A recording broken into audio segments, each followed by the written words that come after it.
அண்ணா சொல்லுமா. எப்பண்ணா வருவ? எனக்கு உன்னை பார்க்கணும் போல இருக்குண்ணா. வந்துருவோமா. எப்படியும் இன்னைக்கு நைட்டுக்குள்ள என் வேலை முடிஞ்சிருமா. நீ பயப்படாதமா, உனக்கு ஒன்னும் ஆகாது. அண்ணன் அண்ணன் வந்துடுறமா. சரியா? சரி அண்ணா. நீ பத்திரமா இருடா. வச்சிடுறேன். குருஜி குருஜி, எங்க குடும்ப வாரிச நீங்க வந்து ஆசீர்வாதம் பண்ணணும். வாங்க. நானா? ஆசீர்வாதமா? ஆமா குருஜி, நீங்க தான். உங்களை மாதிரி நல்லவங்க ஆசீர்வாதம் எங்க குழந்தைக்கு கிடைக்கணும். அப்பதானே எங்க குடும்ப வாரிசு நல்லா இருக்கும். அதுக்காக தான் உங்களை கூட்டிட்டு வந்தோம். வாங்க குருஜி. நானே ஒரு திருட, ஒரு குழந்தை ஆசீர்வாதம் பண்றதுக்கு எனக்கு என்ன தகுதி இருக்கு? குருஜி, என்ன யோசிக்கிறீங்க? வாங்க குருஜி. சரி வாங்க. வரேன். வாங்க குருஜி, வாங்க உள்ள.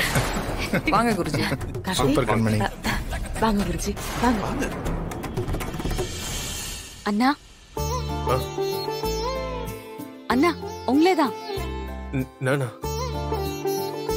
என்னமோ தெரியல, எல்லாரும் குருஜி சாமின்னு கூப்பிடுறாங்க. ஆனா எனக்கு அப்படி கூப்பிட தோணல. உங்களை பார்க்கும் போதெல்லாம் எனக்கு எங்க அண்ணன் ஞாபகம் தான் வருது. எங்க குடும்பத்துல நாங்க எல்லாரும் இருக்கோம். ஆனா ஆனா அண்ணன் மட்டும் எங்க கூட இல்ல.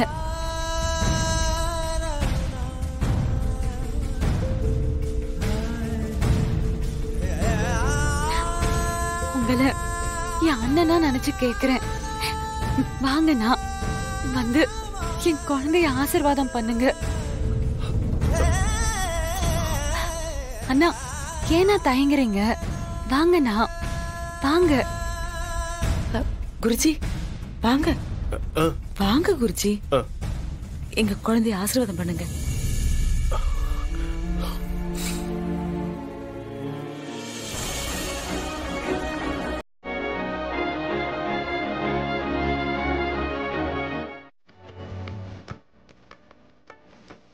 என்ன காட்டு? என்கிட்ட கூட வா.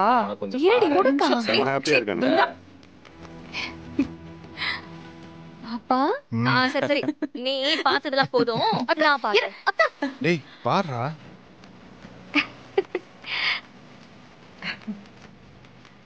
வள்ளி, நான் அந்த ஸ்கேன் ரிப்போர்ட்டை வாங்கி கூட. அங்க தெளிவா பார்க்க முடியல, அத பக்கத்துல வச்சு பார்க்கணும்னு ஆசையா இருக்கு. வீரா குடி மாமா கிட்ட. என்னம்மா இப்படி கேட்டுட்டீங்க? ஸ்ட்ரெயிட்டா கையிலேயே வச்சு பாரு. உன் ஆசை தீர பாரு.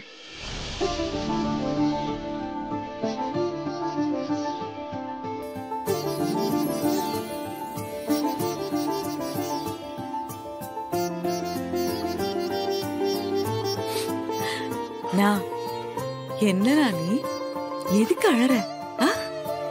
நாம இப்ப சந்தோஷமா இருக்க வேண்டிய நேரம். நம்ம வீட்ல இவ்ளோ பெரிய நல்ல விஷயம் நடந்திருக்கு. இனிமே இந்த வீட்ல யாரும் எதுக்காகவும் எப்பவும் அழவே கூடாது. சந்தோஷமா இருந்தா பேர புள்ளைய பார்த்து ரசிக்கிறத பாரு. அண்ணனுக்கு கண்ணு கொள்ளல. நான் இவ்ளோ நல்ல விஷயம் நடந்திருக்கு. நம்ம நல்ல நேரம். குருஜியும் நம்ம வீட்ல இருக்காரு. அவர்கிட்ட சொல்லி ஒரு பூஜை பண்ணிடலாம்னா? தாராளமா பண்ணு. சரி, நான் போய் குருஜி கிட்ட சொல்லிட்டு வரேன். உள்ள ரூம்ல குளிச்சிட்டு இருக்காரு. என்ன வேணும்? வீட்ல ஒரு பூஜை பண்ணணும். அதுக்கு என்னெல்லாம் பொருள் வேணும்னு குருஜி கிட்ட கேட்க வந்தேன். பூஜைக்கு என்ன பொருள் எல்லாம் வேணும்னு கேக்குறீங்களா? ஆமா. அது பூஜைக்கு என்னெல்லாம் தேவையோ அதெல்லாம் வாங்கிக்கங்க. இல்ல, குருஜி தானே என்னெல்லாம் வாங்கணும்னு எழுதி கொடுப்பாரு. அடா, அதுல எழுதி கொடுக்க என்னமா இருக்கு? தேங்காய், பூ, பழம், விபூதி, ஊதுபத்தி, சாம்பிராணி, இன்னும் இந்த மாதிரி என்னென்ன இருக்கோ அதெல்லாம் வாங்கிக்கோங்கம்மா. சரியா? நான் கிளம்புறேன். ஐயோ,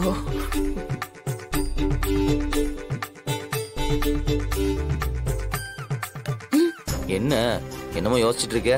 அது குருஜி உள்ள இல்ல மாறா. நம்ம குருஜியோட சீடர் இருக்காருல்ல, அவர்கிட்ட பூஜைக்கு என்னெல்லாம் பொருள் வேணும்னு கேட்டேன்டா. அவர் பாட்டுக்கு வாய்க்கு வந்தபடி என்னென்னமோ சொல்லிட்டு போறாரு. சரியா சொல்லணும்ல? அவனுக்கு தெரிஞ்சாதானே முதல்ல சொல்றதுக்கு. எனக்கு என்னமோ இந்த சாமியார் ஒரிஜினலா டூப்ளிகேட்டான்னு பெரிய டவுட்டா இருக்கு. நீ என்ன பேசுற? இவ்ளோ பெரிய மகான், அவருக்கு தெரியாதது இந்த உலகத்துல எதுவுமே இல்ல. அவன் அவ்வளவு தெளிவானவனா இருந்தா இப்ப சொல்லியிருக்கணும்ல, சொல்லலையே. நியாயமா உனக்கும் சந்தேகம் வரணும்ல.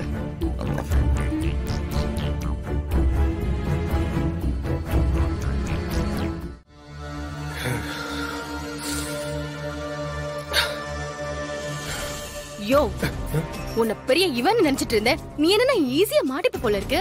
என்னாச்சு விஜய்? பின்ன என்ன, வீட்ல எல்லாரும் ஆல்ரெடி உன்னை சந்தேகப்பட ஆரம்பிச்சிட்டாங்கயா. நீ என்னையா நடிக்கிற? ஒழுங்கா ட்ரைனிங் எடுத்துட்டு வர மாட்டியா? இங்க பாரு, ஒழுங்கு மரியாதையா வந்த வேலையை முடிச்சு கொடுத்துட்டு கிளம்புற வழிய பாரு. உன் இஷ்டத்துக்குலாம் என்னால ஆட முடியாது. என்ன மிரட்டுறியா? என்ன கூப்பிட்டப்ப என்ன சொன்ன? இதெல்லாம் உன்னோட சொத்து, ஏமாத்தி வாங்கிட்டாங்கன்னு தானே சொன்னேன். இங்க வந்து பார்த்தா கதையே வேற மாதிரி இருக்கே. என்ன என்கிட்டே காசு வாங்கிட்டு என்னைய எதிர்த்து பேசுறியா? நான் சொன்னது உண்மையா இல்லையா? என்ன போய் சொல்லிதானே இங்க வர வச்ச? இங்க பாரு, அது உனக்கு தேவையில்லாத விஷயம். நான் சொன்னதை மட்டும் செஞ்சு கொடுத்துட்டு கிளம்புனா உனக்கு தேவையானதை நான் செய்வேன். அவ்வளவுதான். வேணானா விடு. உன் தங்கச்சி ஆபரேஷனுக்கு காசு இல்லாம சாவட்டும். விஜய், என்ன கோவம் வருதா? மனசு அப்படியே துடிக்குதா? அப்ப உனக்கு பணம் வேணும்ல? வேலையை முடிச்சு கொடுத்துட்டு நீ கிளம்பிடு.